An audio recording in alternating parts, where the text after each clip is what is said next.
Losing a loved one is difficult enough, but then you add all the decisions that need to be made. Knowing what your loved one wants ahead of time, talking as a group to decide with the family what it is you want to do to honor the loved one can really help with planning. Welcome to Weekend Connection. My name is Mike Dyes. Now, let's get connected. When a loved one dies, grieving members of the family often are confronted with many decisions about the funeral, all of which must normally be made quickly and during an emotionally stressful time. What kind of funeral should it be? What funeral provider should you use? What are you legally required to buy? And as a practical matter, how much is it all going to cost? Well, some help today on that as we talk with Patricia Poss, an attorney in the Division of Marketing Practices in the Federal Trade Commission's Bureau of Consumer Protection. She coordinates the FTC's Funeral Rule program and works to combat fraud in lower income and underserved communities. This is the second part of our discussion on funerals and related topics. Welcome, Patricia Poss, once again to Weekend Connection. Great. Thank you for having me. Terrific topic. Well, how important is it to know about funeral choices ahead of time so we make the right decisions? I think it is very important. So you raised several great issues there right off with those questions at the beginning of this interview. Planning a funeral can be difficult for families because of exactly what you were saying. It can come at a difficult time. And funerals can be expensive. They can cost thousands of dollars. And many people find themselves planning that funeral maybe for the first time when they've already are drained emotionally or physically tired after losing a loved one. So the FTC does offer, the Federal Trade Commission offers some tips for shopping for funeral services. We have a brochure and information on our website at ftc.gov. There's a brochure called Shopping for Funeral Services, and there's another one, and it's a little bit shorter, on Paying Final Respects. It's your rights when you're buying funeral goods and services. But I'd love to get into a couple of those tips for shopping.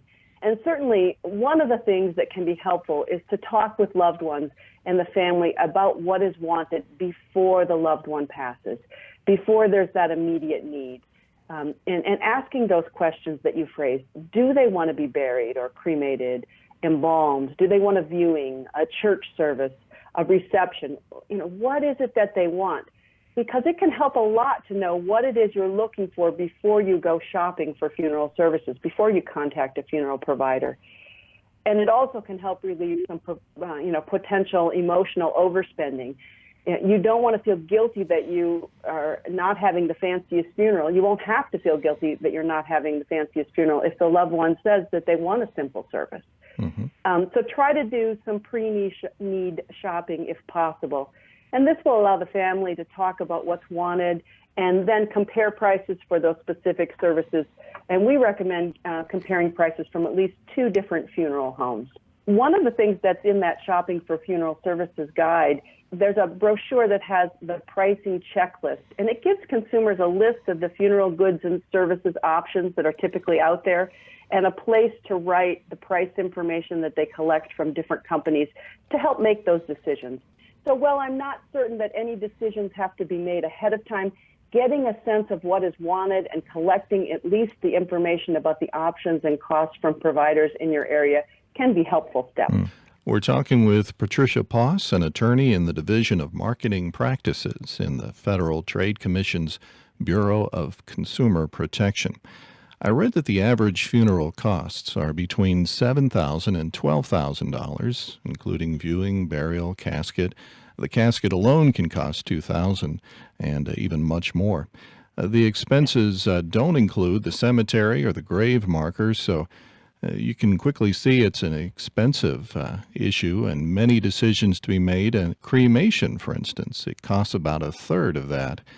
Now, we've mentioned the funeral rule, and let's talk more about that. What would you say is the basic need behind the funeral rule? What does it actually do for us? At its core, it's designed to give consumers access to information that they need to make informed decisions when selecting funeral goods or services.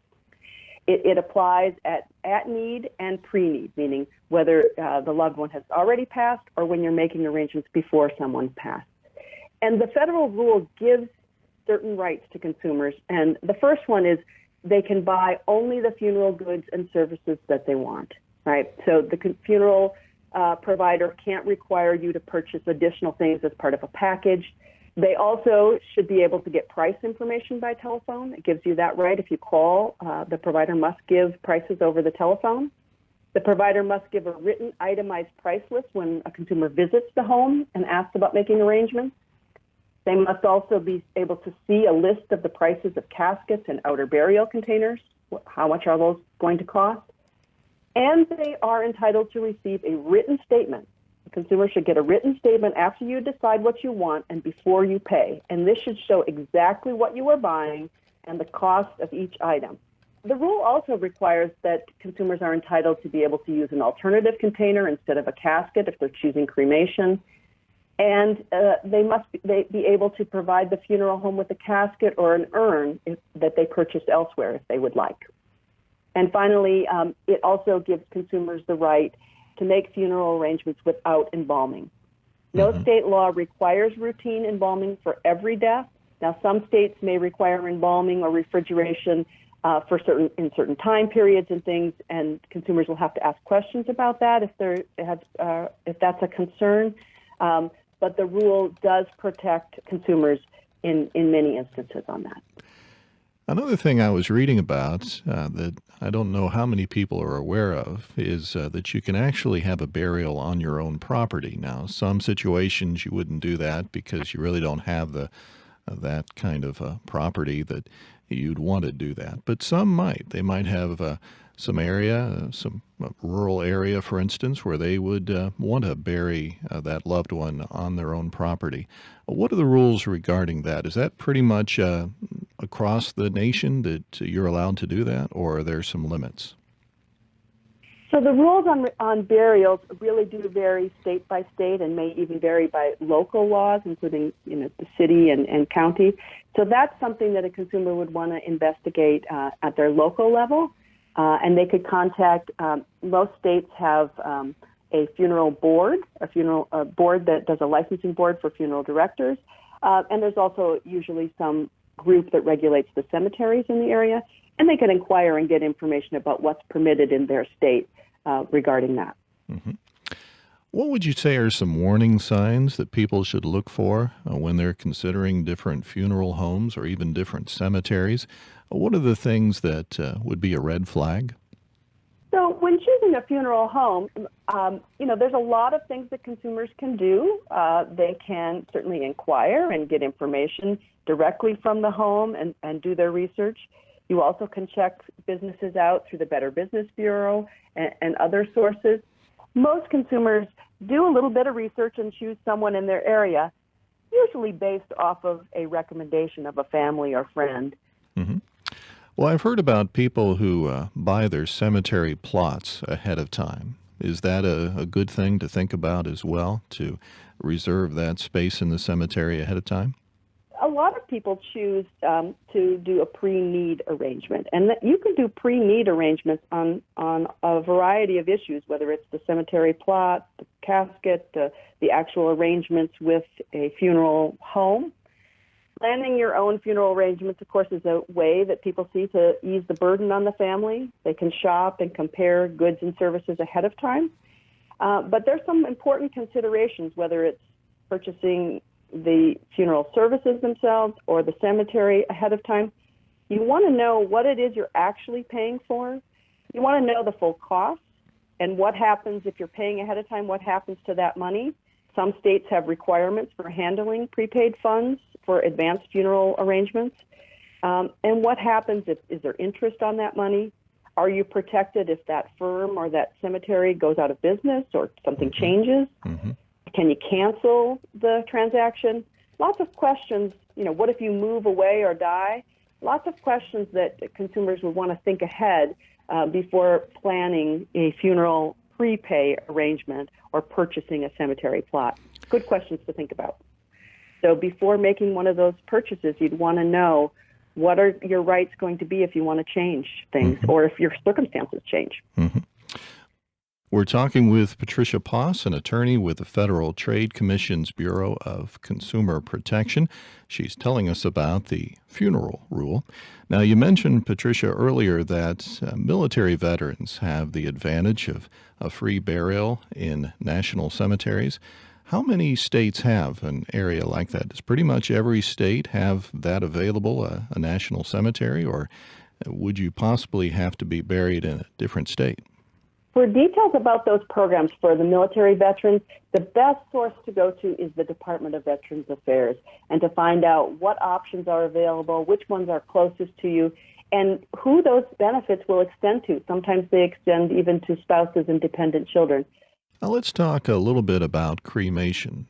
What are some of the benefits? I mentioned earlier it's actually a lot cheaper typically to have a cremation.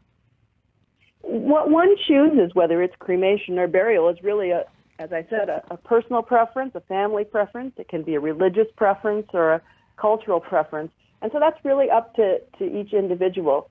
The Federal Trade Commission's funeral rule provides consumers with information so they can choose the products and services that they want and are informed. Mm-hmm. What are some of the other mistakes, maybe something we haven't covered? Typically, what are some of the mistakes that people make in end-of-life decisions that they're coming to? Right. So as we talked about even at the very beginning of this conversation, knowing what your loved one wants ahead of time, talking as a group to decide with the family what it is you want to do to honor the loved one can really help with planning. As we said, these can be expensive. So taking the time to do that and then being able to do a little bit of research, check things out, get recommendations from others about funeral providers and the options that are available, and of course, understanding what the costs are going to be ahead of time, all can be extremely helpful. Patricia Poss, an attorney with the Federal Trade Commission's Bureau of Consumer Protection. How can folks find out more? What is the website and the articles? You mentioned a brochure that's available. So those who want more information can go to www.ftc.gov and find information. If you put in our search bar there for funeral services or funeral, you'll find two important brochures for consumers. One is called Shopping for Funeral Services, and the other is called Paying Final Respects, Your Rights When Buying Funeral Goods and Services. And I encourage folks to check those out. All right, ftc.gov. Patricia Poss, thank you very much for helping us today to understand these issues. Thank you for having me. A really important topic. I'm glad to hear you sharing information about this. My name is Mike Dyes. Join us again next week for Weekend Connection. Thank you for listening to this feature, a production of BBN, the Bible Broadcasting Network. BBN provides 24-hour Christian programming, great Christian music, and Bible teaching. Listen to BBN by clicking the link in the description.